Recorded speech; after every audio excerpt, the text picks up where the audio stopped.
In this DD 2018 session, Game Grumps, Leighton Gray breaks down the research and approaches used to make Dream Dead a success.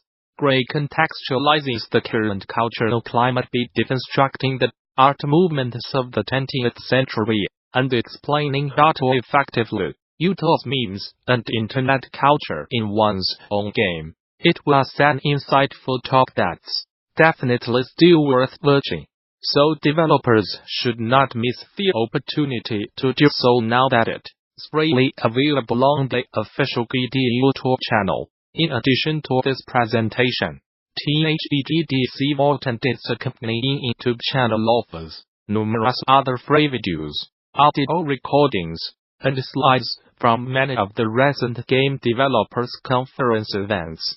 And the service offers even more members-only content for DD Vault subscribers. Those who purchased all-access passes to recent events, like DD Vault, already have full access to DD Vault, and interested parties can apply for the individual subscription via DD Vault subscription page. Group subscriptions are also available. Game-related schools and development studios who sign up for DD Vault Studio subscriptions can receive access for their entire office accompanied by contacting staff via THEGDC Vault Group subscription page. Finally, current subscribers with access issues can contact DD Vault technical support.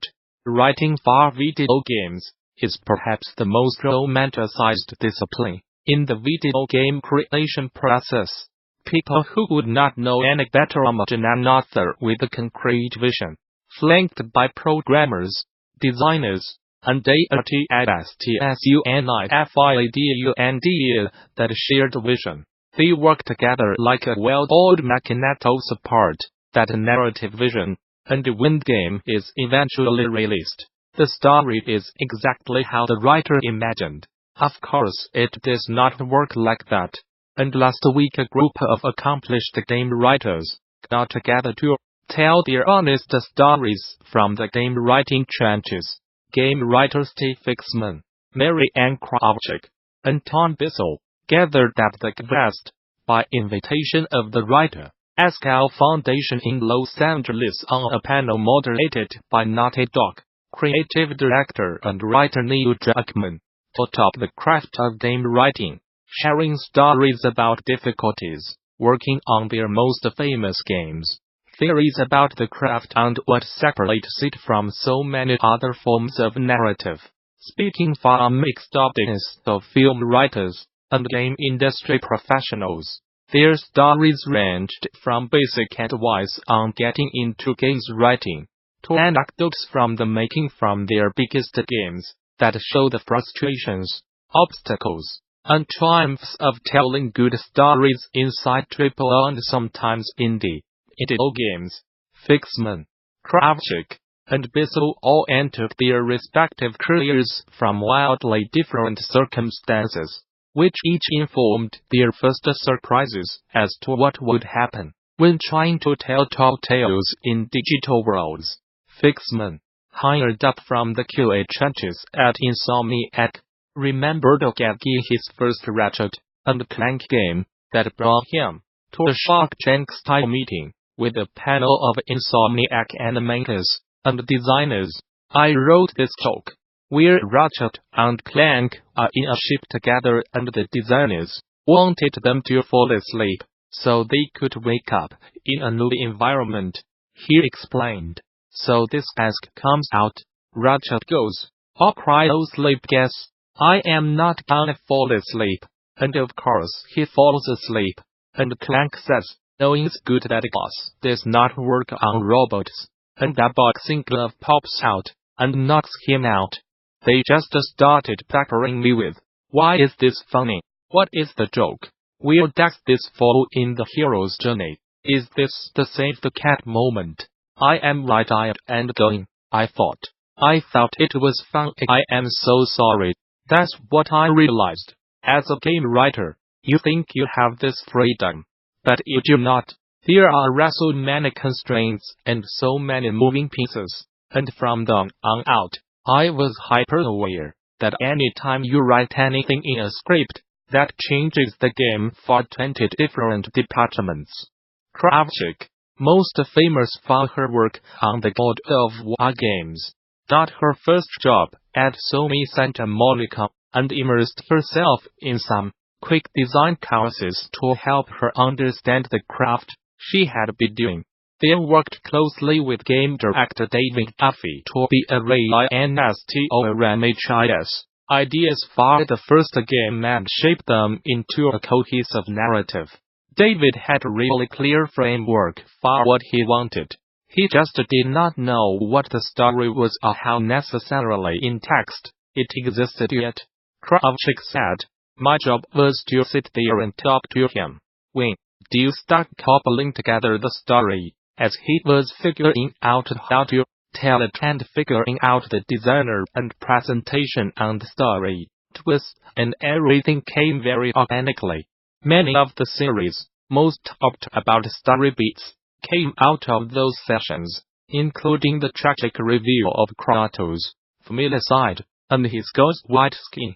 Kravchuk observed that even casual references like that would reinvigorate Duffy. You could always tell because his eyes would sort of light up, and then all of a sudden whip, "Do you have that bullet point in place?" she said. Bissel's background as a non-fiction writer, then game essayist, then game critic, was possibly the most unconventional of the three speakers. But he told a similar story to Fixman's about being assigned to write an explanation on Gears of War. Judgment as to why the university level would be filled with poison gas emitters. That's when I began to realize that this is a form of writing that throws some real curveballs at you that probably only a few hundred people on the planet have ever had to deal with, he said. When quizzed by Druckmann about their different game scripts, all three writers bemoaned and shared the realities of the lack of a universal tool or writing format that they had in other non-game work. Fixman explained that on the Ratchet and Clank games, dialogue existed in three places: in Final Draft files for the in-game cinematics, in Excel files where dialogue was organized by level, and in a third file just called emergent dialogue that was organized by character, with no script coordinator.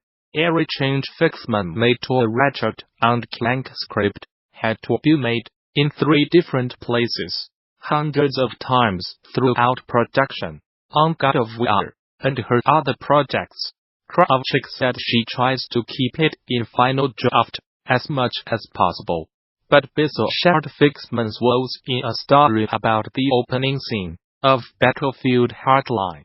What the player sees in that game is a conversation between two Miami cops as they drive down a busy street, hearing snippets of passing conversations from pedestrians under the scope of the police blotter. What Bissell hears is 48 drafts of that police conversation, 40 pages of ambient dialogue, and 30 pages of police blotter chatter, yanked from real scanners in Miami and Los Angeles. And so those were all written at different times in different stages of the production, he said. And once they all get in there and they are all overlapping with each other, the player, they have no idea how immensely complicated all that stuff was.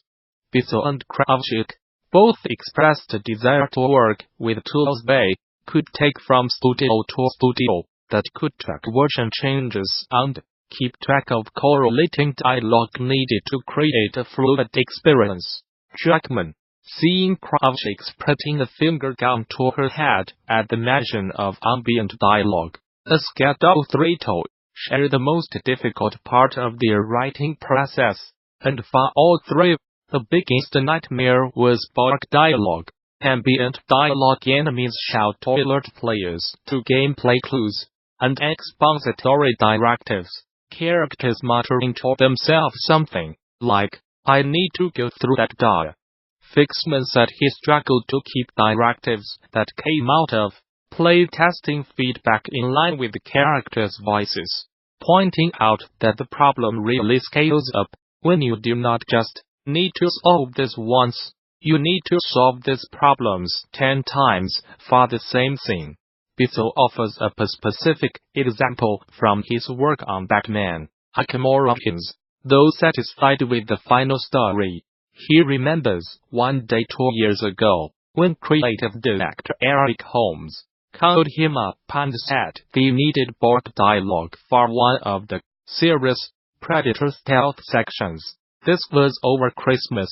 The unbelievably difficult part was, "See, I am Batman, and I put down an ice-bound trap, and why hits the trap," said Bissell. "You have to communicate to the player, oh, that was my ice-bound trap, without being so obvious, and figure out things for these guys in their various state of alarm. To say, ice bomb, he got me with an ice bomb, it's cold, so the player knows it happened.